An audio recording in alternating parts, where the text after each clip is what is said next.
Donahue called me on. He just knew he was their point man. They were to get a psychological profile on this Khallid Abdul Muhammad. So they did a one-on-one with Donahue.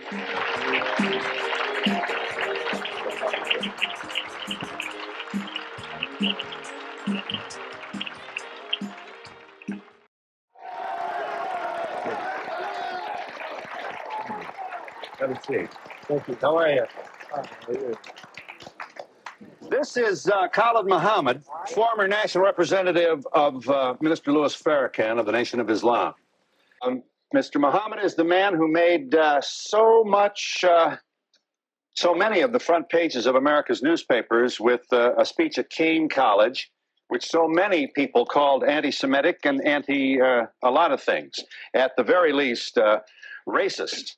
You remember the comment? He picked up the Pope's dress, and let's see what's under that dress. He wanted to start with the hardest question. He figured it would shut me down if he started off with Colin Ferguson. Here's what you said about Colin Ferguson. Mr. Muhammad speaks. Well, they set black inmates up in these jails and penitentiaries, and in particular there in Nassau County, and pulled all the black officers out and the black inmates so they could jump on Brother Colin Ferguson because they were mad with him for catching the Long Island train and killing all them white folks. I love Colin Ferguson.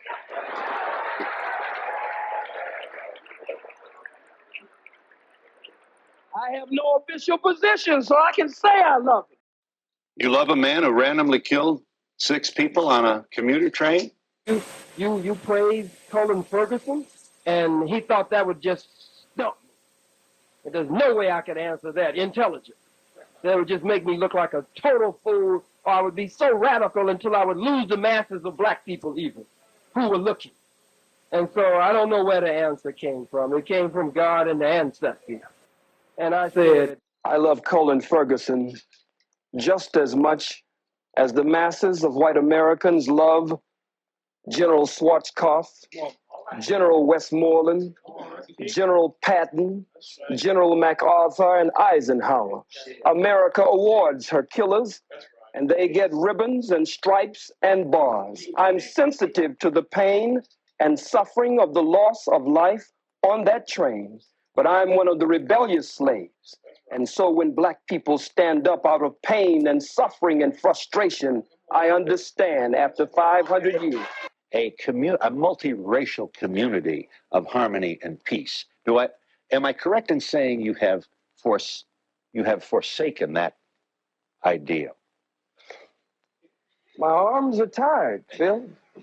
We've reached out for 500 years. Too late now. We faced tanks. We faced water hoses and cattle prods. Vicious dogs bit the breast of black women off in those protest marches of the civil rights movement.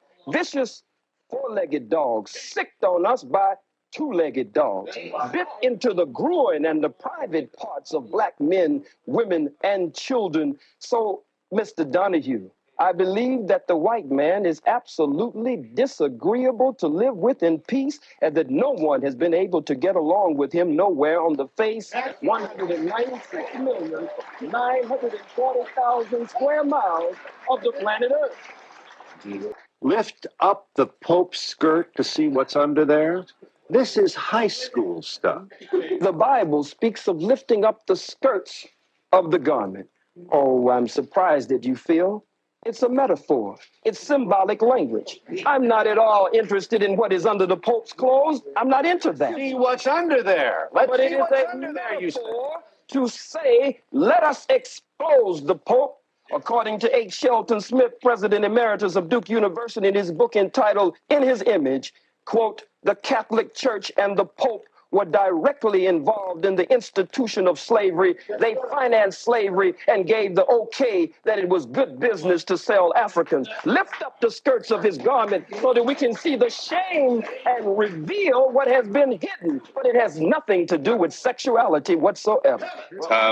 Not presuming you haven't been asked this before, but may I ask you kindly to speak to the loved ones of Schwerner and Goodman, who died with one of your brothers, Cheney, buried in a shallow grave in the South in the middle of the civil rights movement because this black man was seen with two white Jews down there causing trouble, trying to promote the civil liberties of your people.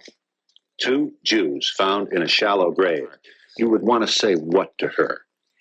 I don't have anything to say to her. You just condemned all Jews with that observation. It is also true that you apparently don't want to respond to my question regarding the loved ones of two Jews who lost their lives to stop the diaspora of the black people.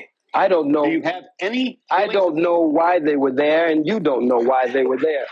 But really? I must say this. So you're wondering whether they were there for your people? I'm not wondering at all about them. I'm concerned with the suffering and the pain of the masses of black people. No one wants to pay reparations. The Jews received over $100 billion in reparations and gets $4 billion annually. A Holocaust museum was set up for them on this soil for over $200 million, and they get $21 million annually just for operating expenses. But the Catholic Church, the Pope, the Jews, the Arabs, white people in general, no one wants to pay reparations to these, the sons and daughters of Africa. So I speak to them. I don't speak.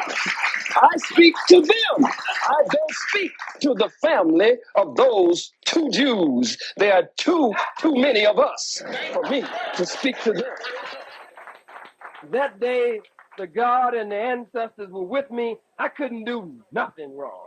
I couldn't say anything wrong. This rhetoric, you will continue and action. And action.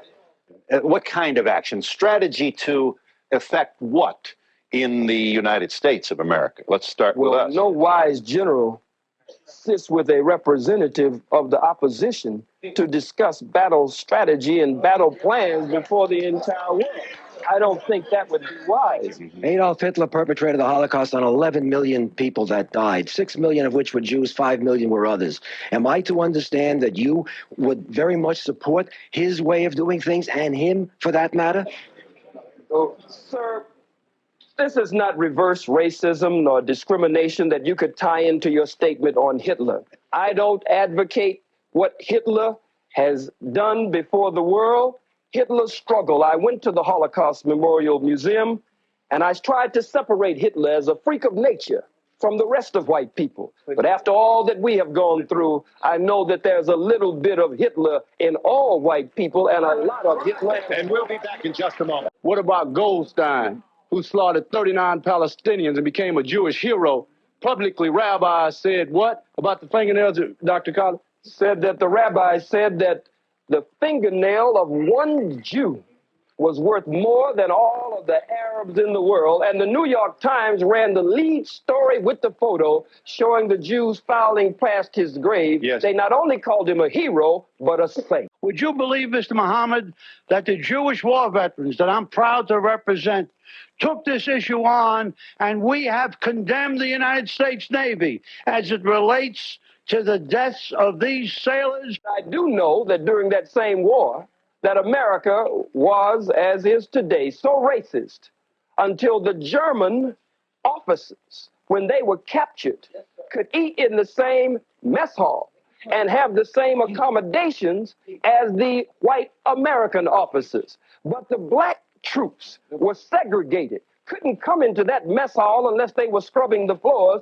and washing dishes. So it was a white man honoring another white man, though one was American and one was German, and they were supposed to be enemies. There was still a tie that was able to bind the two together.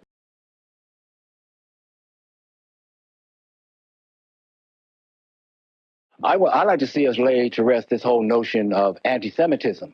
The one thing that is an incorrect statement, because the whole idea of a Semites were people who lived in southwestern Asia, including Northeast Africa and the Arabian Peninsula, who spoke Ugaritic, who spoke Ge'ez, who spoke Ethiopic, spoke Hebrew, who spoke Arabic. Those are our people. We are a Semitic people. Therefore, we cannot be anti-Semitic. Ashkenazic Jews are calling us anti-Semitic. We cannot be anti-Semitic because we are the descendants of a Semitic people. Let's lay that to rest That was a weapon in the hands of the Jews since 1870. They used it against other people, but it doesn't work against people in Northeast Africa. Thank you. Yeah, I would just like to say to this gentleman, I would like to say to this gentleman and all other people who are not blessed with melanin at this point in time, to understand that what has happened in our history is that you have been misinformed as much as we have been misinformed. Much of the information that is brought forth, not only from Dr. Muhammad, but other areas, other scholars, are not available to you, as a sister said, in your curriculums that you have for 400 years when you did not allow us to read and write and was being hidden. Whether you, sir, personally did that or not, it was a legacy that was passed on to you. And I end by saying the Holocaust is simply the greatest atrocity on film. Ours was not filmed. Thank you.